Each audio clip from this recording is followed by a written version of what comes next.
Hi, my name is Joy Yamaguchi, and I'm the Public Programs Coordinator at the Japanese-American National Museum. On behalf of JANM, I want to thank you for tuning in to today's Artist Talk, presented by Taiji Terasaki Studios, in conjunction with Transcendients Heroes at Borders, an exhibition that opened up at JANM in early 2020. Please note that the views expressed within this video may not necessarily reflect the views of JANM. Thank you, and thank you for watching today.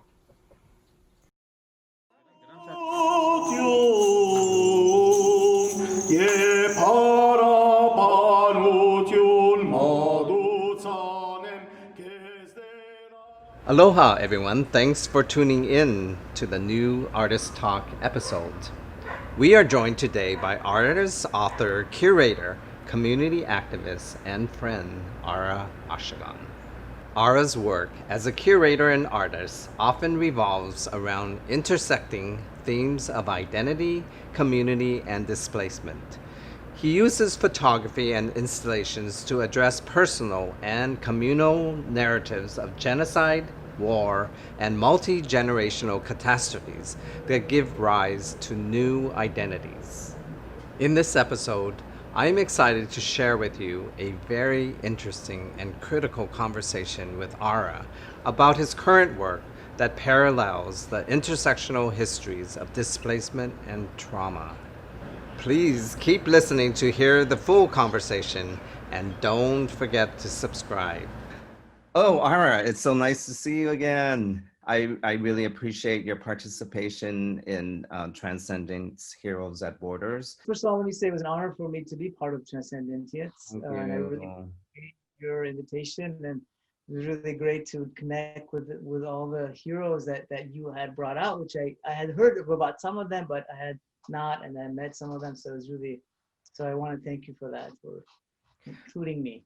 Oh, thank you. And you know, these interviews are so special to me because I get to know more in depth about people and what they're up to. And my gosh, what a powerful set of people we have, right? So this talk with you today is, I feel, very important and very critical. And I you know, I did more research, and to be truthful, this interview also got me to do more research into your work, and I am so floored by your whole practice. Right before this phone call, literally 5 minutes before this phone call, I got a phone call from Armenia, because you know, one of my, if I could go into that, because it's something that's been really intensely affecting me and my family and our community here because of the war that's going on in Armenia right now. So this colonial attempt to colonize, recolonize a region of Armenia where Armenians have been indigenous for many years. Yes. And it's such an important place for us. In fact, my first project, Fatherland, that I did with my father was in this area. And this is right now the area that's under threat, with bombings of civilians and under threat of colonization. And you know, what is the result of colonization? Long-term colonization is basically, you know, elimination of your culture, your people, and your language, right? So we are in sort of this very tense moment right now, as people who are involved overseas, in our homeland, in our fatherland, as well as here in this community. So I just wanted to state that, because it's really affecting us, you know, in a significant way. Yes, no, I can understand. Can you maybe talk a little bit about the area that you're talking about? And that's where you were born? Is that correct? It's kind of a complicated history, because I wasn't born in that area, but Armenians have been kind of spread out in this region in Eastern Turkey, and then further east into Russia. And so I was born, my ancestors are Armenian genocide survivors. So my whole history starts 2 generations ago. We were displaced by genocide. A generation ago, my parents were bouncing around different places, Eastern Europe, Middle East, different countries. And I was born in Beirut. We were displaced from Beirut because of the war in Beirut. So that's something we can get into maybe a little bit later. That's, you know, a major part of my work. Yes. But right now, a little bit east of that is where there is another part of Armenia. This is where Armenia was under Soviet Union after the First World War, and a region of that. Armenians have been indigenous in that area for over 3,000 years. So political, geopolitical reasons, small people, small group of people, not much political might or military or physical presence get, stamped over. They get, put used in the geopolitical game. And that's what happened to Armenians. Part of this land was given to their neighboring Azerbaijan during the beginning of the Soviet Union. But then now Armenians they were colonized essentially. Armenians decolonized the area, and now they're trying to recolonize, re-enter the area and take it over again. Oh, God. So this is the kind of battle going on right now. So yeah, I've been following your Instagram and subject matter that you're posting. I'm wondering if you have any thoughts what we can do. I mean, I guess it's mainly you're starting with awareness. Would you say that, or? Yeah, I think that's very important, right? That's part of the things that we help financially, right? So there's a big humanitarian effort going on right now to help Armenia financially. But also raise awareness to make people aware that this is what's happening. Huge effort of misinformation by Azerbaijan to tell some distorted story of what's going on.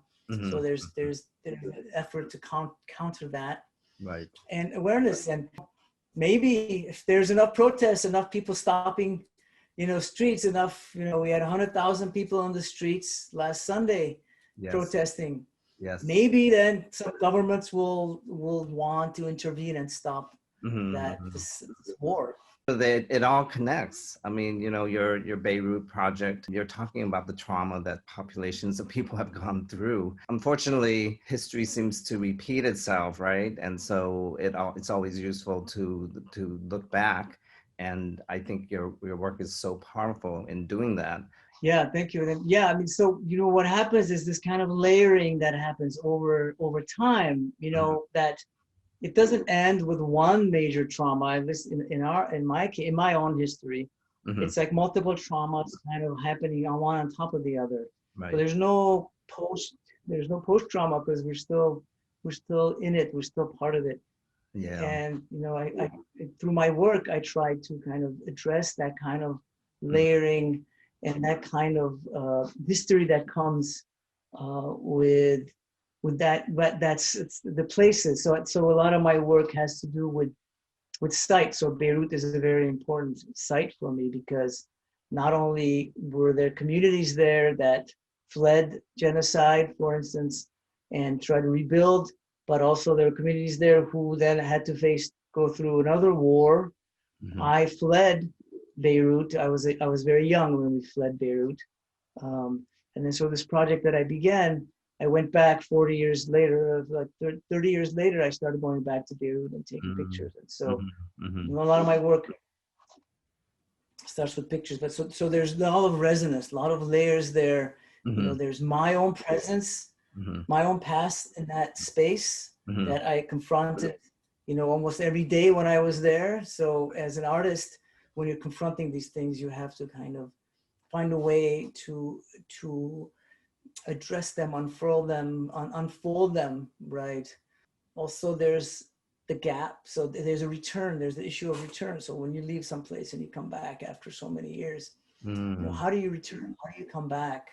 How do you create a narrative that's about return, but also about all the issues that you've carried with you from that space? Right. So I think my work tries to work through all this kind of layering.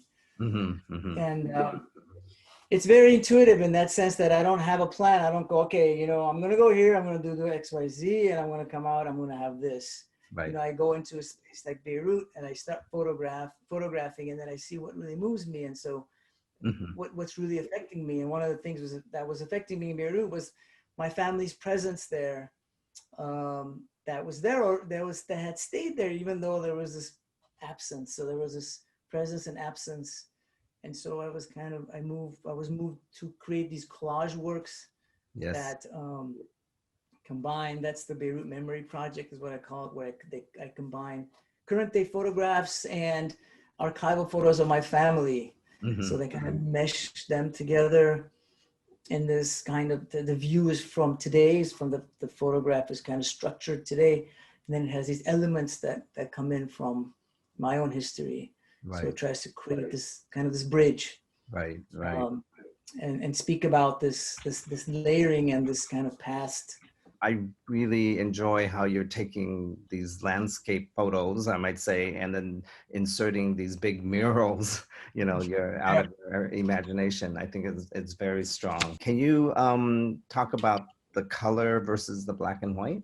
The photographs that I take, I started with in Beirut were Mm, black and white, because I typically, a lot of times I work in black and white, and I connect to black and white much more because it has much more structure. Color has got a little bit more emotion, and less, it's more emotional because of the color affects you in a different way. So I really work with black and white more because it's got a lot more structure, and it's got a lot more kind of based on more on form. And so that's how I started in Beirut. And then when I started thinking about this issue, I started looking at the archival images of my family. Those were, a lot of them were in the 60s, for instance, this kind of faded kind of color, and it made natural sense to bring them in as mm, color. mhm, So to create this contrast between the past and the present, but kind of in that sense, flip it, because yeah, typically you think of all photos as black and white, but new photos as color. So by flipping it, I think it forces somebody to re-examine mhm, what they would naturally think about what a yes, collage may be, and what a relationship between an archive and current day images may be. mhm, It forces you to reimagine that, reconsider what that relationship is. A lot of times we kind of inherit these memories too, right? And so these yeah, memories, even though maybe, I may have been a small child in a photo, or, you know, um, I may not even been in a photo that's a family photo, but the memory of these photos, the memory of that experience kind of percolates down. And right, memory of trauma too, right? So this idea of post-memory, where yeah, something that may have happened to previous generations becomes part of you, not in a memory that you remember, but in a kind of a state, in a kind of a transformative kind of way, where mhm, you feel like you own that memory, mm, right? It right, becomes part of you because it's come through in such a strong way. And so we all have our kind of our obsessions, right? We kind of things that we can't stop thinking about. And mhm, this is one of the things that the sort of these percolated memories that have been passed down from my parents' generation, my grandparents' generation. sure. I live with them every day. And so a lot of my work, the creative work, is connected to that kind of process. Yes. So associated with trauma, of course, is healing. And so I'm wondering if you think of revisiting photographs through memory and experience, is that part of your therapy, do you think, or how do you see it? Quite think of it in those terms, but I would say, yeah, probably, because when you're really, really moved by something, right? You want to do something, you Mm, want to be able to create some work around that, such that you yourself are somehow affecting that, right? mhm, So that it doesn't only affect you, but you can affect the process that's affecting you. That is definitely, there's a maybe healing, I'm not, maybe it's a more a process of dealing with it. It's a process of addressing it in a way that's significant. That's creative. It's yeah. imbued with the process of creativity. I think that a lot of your work is approaching, on a more collective scale. And so you must think about that when you're making your art. That is that what you hope to achieve. Yeah, definitely. I mean, my work is very specific to my history and the places that have affected me. But, Hmm. I think that specificity is Hmm. not relevant in a way, because the work speaks Hmm. to many similar Yeah, kind of journeys, similar kind of processes, right. right? So I at least my hope is that it has this universal effect, Yeah, universal resonance. And a lot of my work as a curator is very much about looking at these kind of parallel histories, right? So, the Armenians, for instance, or the Middle Eastern history as a particular type of history, but similar history for Native Americans, for instance, that had happened here in the United States. There's a colonization, there's the slowly fading away, the erasure of a culture and a language and a way of life. Same thing happens in different places. And Japanese internment, the dislocation of the Japanese internment here in the United States, you know, very similar to the dislocation that has happened to other people, other communities across the world, right? So I think it's really important to, when we're speaking about the histories, to find these parallels.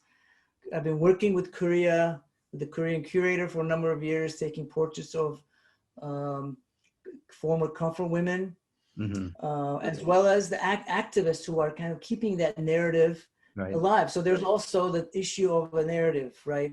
How do you develop a narrative? How do you tell the world the actual narrative as opposed to the distorted narrative, the narrative of denial? So the activists and the comfort women come together.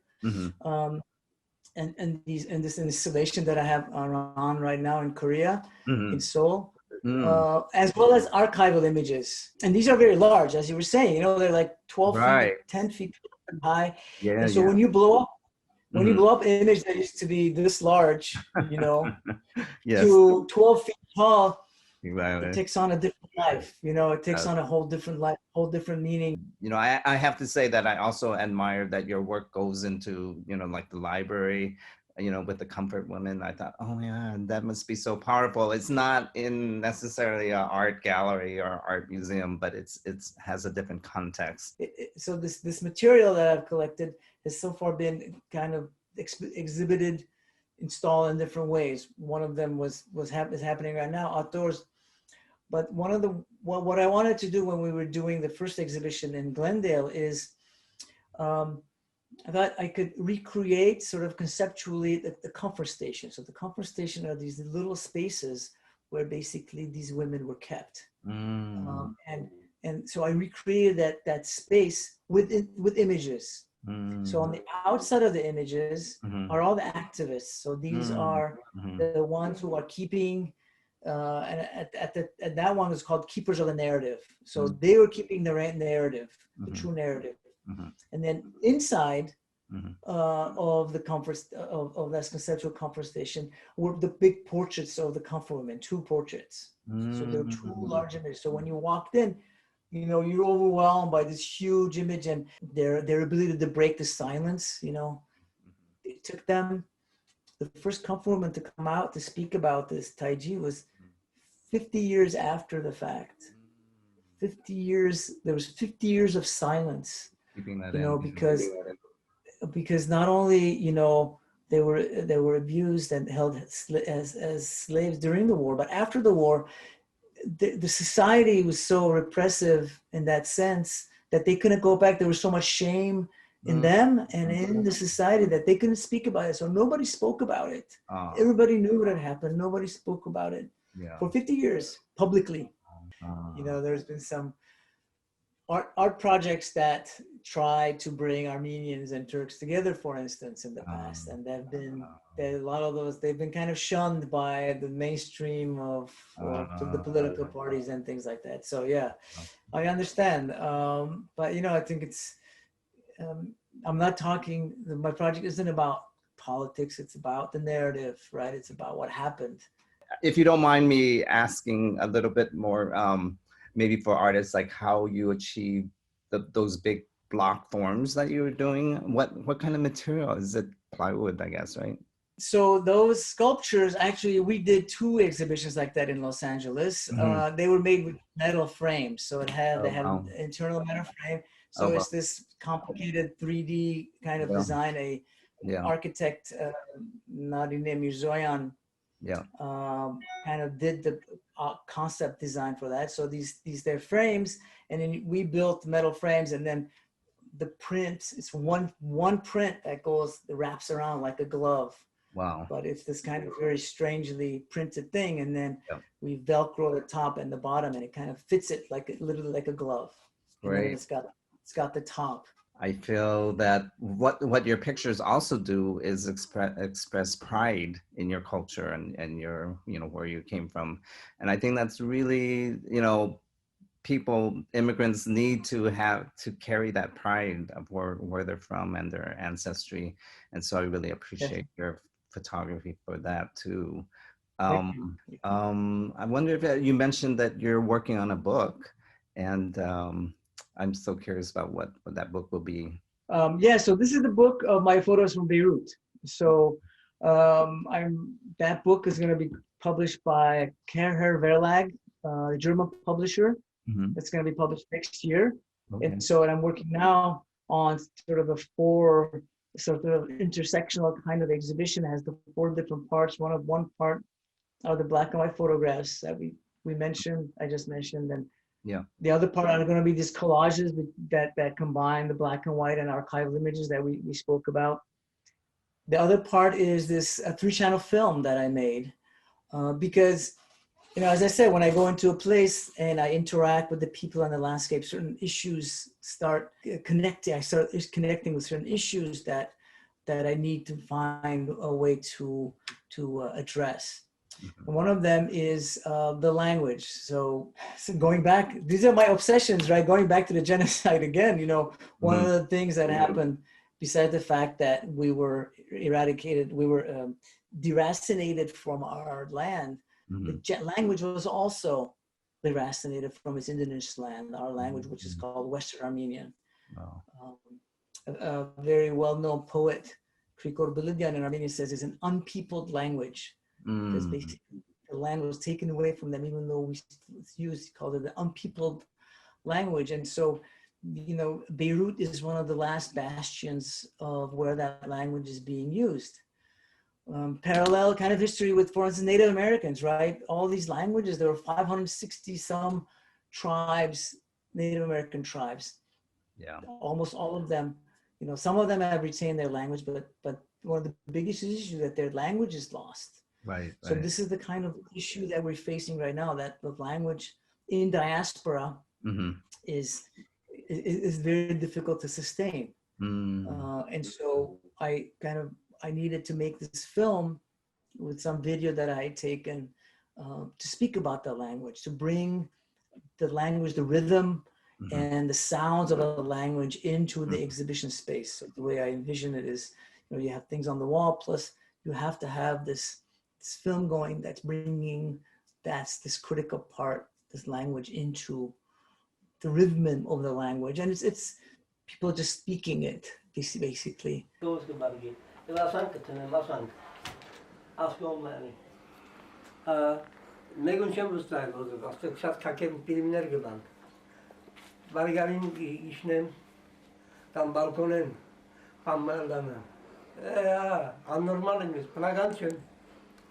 Վեց դարի մեմ հերացան գպանն։ Վեց դարի մեմը։ Ընկեր բաբանդունն է այո, մամանդունն է այո, ծեր ցանգերը երկովն է։ Ժամականին ցան գուքակ որ։ Ինքն ամեն գոմեն բան եղած է։ Ադե իմ նեղությունս որ գներեք, այսինքն լացի, բայց շատ մեջս բան, այսին նեղություն կար, որտեղ ամենը վրայի գիտես, բարականներ անանք բաներով, այսինքն։ Գսենք որ լավ գլավ, բայց իմ բան չեմ, այսինքն։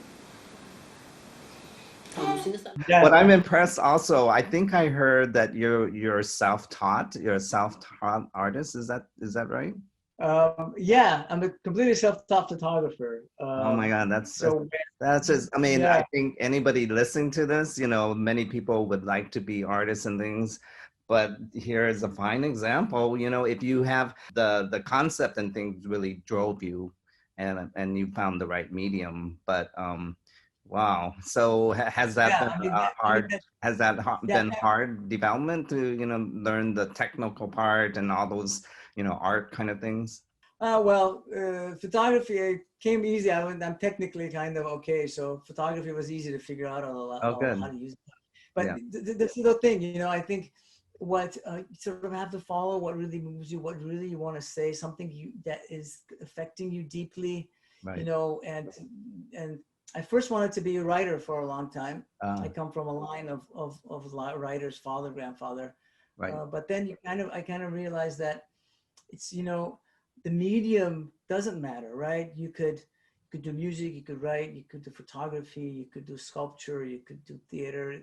It doesn't matter. It's really what you need to say, what it is that you want to say. What are the things you want to address? What are the concepts that you want to bring out to the world and tell it?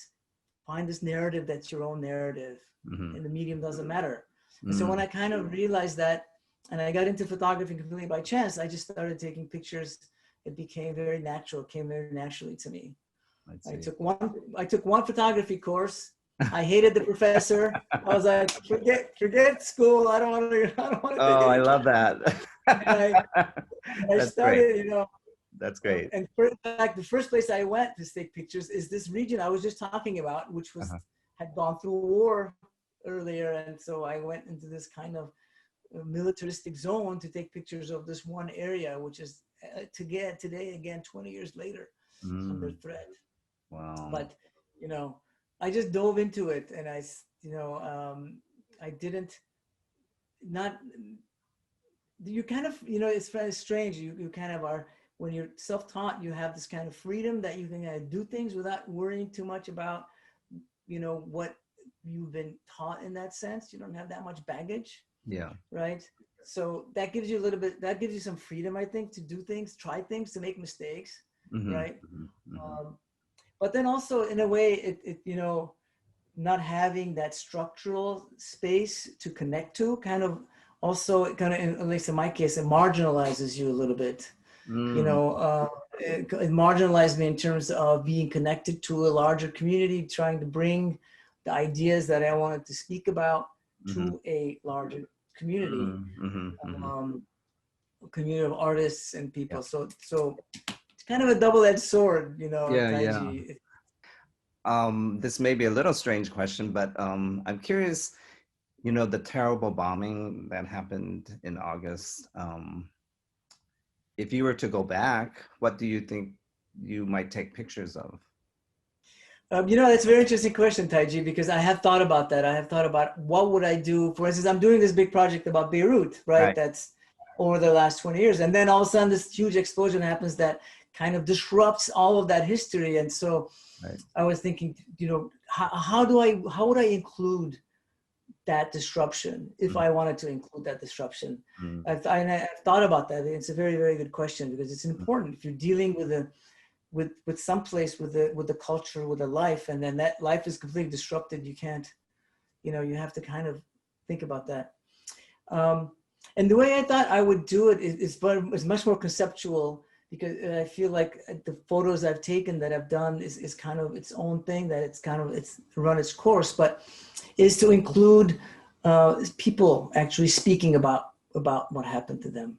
So I was thinking, and because we saw so much imagery, I can't imagine what kind of image I would be able to take that would in any way add anything to those horrific images that we saw of what happened at that moment, because people are taking so many images. So I thought I would go more audio. I thought it would be very interesting to speak with people about their experience and tell that sort of personal narrative. Oh, wow. But just with audio. Oh, wow. And that would kind of add one more dimension to my exhibition. Yeah. It had photographs, collage, installation. We didn't talk about installation, which is a whole different part. film, but then this thing would be sort of an audio dimension. That sounds so powerful, right? Add to it. Yeah. Wow. So would you I think it's important as an artist. Yeah. Go ahead. You would be conducting those interviews over the phone, or to other people and things. That's a good way. Yeah. Yeah. I could, but I think I would have to go. I would think. Okay. I see. I would have to go there. And the other thing that I have, which is very interesting, I have lots of friends in Beirut, and I've been texting with them. Yes. Since the explosion. Oh, wow. They've been texting a lot. This happened, that happened, and I've helped them. Like one of my friend's house, like whole wall collapsed. Oh God. And there's no work, there's nothing. So I've been helping them. And so there's this interaction over text. And so I thought that would be also another thing that's possible as to bring into an exhibition. So this is, it's a relationship that's been created by me over the years, but then it's this very authentic kind of communication that happens between, but in the aftermath of the explosion. I see. So that was one other thing I was thinking about. Oh yeah. And I really, so I really wasn't thinking about, because Taiji, right? We're like overwhelmed with images. Like taking pictures now is a whole different thing, and I think we have to be very cognizant of what we take pictures of and how we take pictures. I see. And so that's why I think I didn't feel like I needed to take any more images, but look at it from a different perspective, from the people who actually experienced it, try to bring their narrative to the front. I mean, I can tell a very interesting story that happened to me this morning. If you have time, I'm not sure what. Yeah, no, please. Yeah, no, I'm good. Yeah, please do. Okay, so almost every day I walk to the Armenian market here in Glendale. Okay. And so when I walk through some alleyways, and some people here have this habit of converting their garage into like a sitting space, so they don't have that much space now. So they sit outside. So the garage is open and it's their stuff, and they sit there. And so I was walking past, and these two older men sitting in this garage in the back in the alleyway, and they saw that I was wearing this T-shirt that said Yerevan. It was Armenian, and he goes, "Why are you walking so fast?" I said, "I'm just walking. I have to go to the store." He goes, "Come and have a cup of beer. Have some beer with us." This is like 10:30 in the morning. They were having beer. And so, you know, if somebody offers you, this is the number one rule, you cannot say no. If somebody offers you bread, water, beer, you can't say no. So I participated with them, and we drank, you know, we drank to the region that I was talking about Artsakh region, having its own, being able to establish itself as a state. We drank to world peace in all these things, and then and then I was on my way, and then I went to the store and I got them a loaf of bread, and on my way back, I gave them a loaf of bread. Oh, that is so special. That is, oh, I love that. Yeah. So there you are. Yeah, participating in community, right? That's so. But thank you for sharing that. I love that story. Yeah, it was like tremendous thing this morning to speak to these two men, just completely random men I spoke to, and about everything and anything, you know, just on the sheet. It was really, really significant. Yeah, that is. I would love to see that Armenian marketplace you're talking about.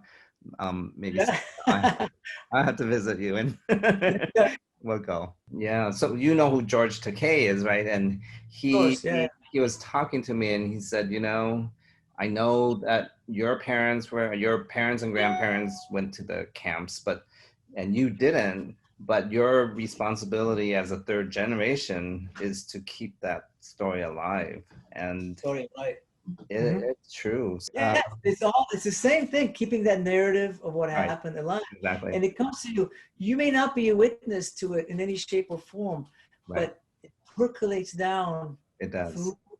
Through your community, through everybody you know, and you may not have anybody in your family directly affected to it, but if you're connected to this community, that's part of you, that's part of your story, that's part of who you are, and that's part of the narrative that you have to tell. Well, thank you. You know, you really make me feel like, oh, we're doing things that are worthwhile.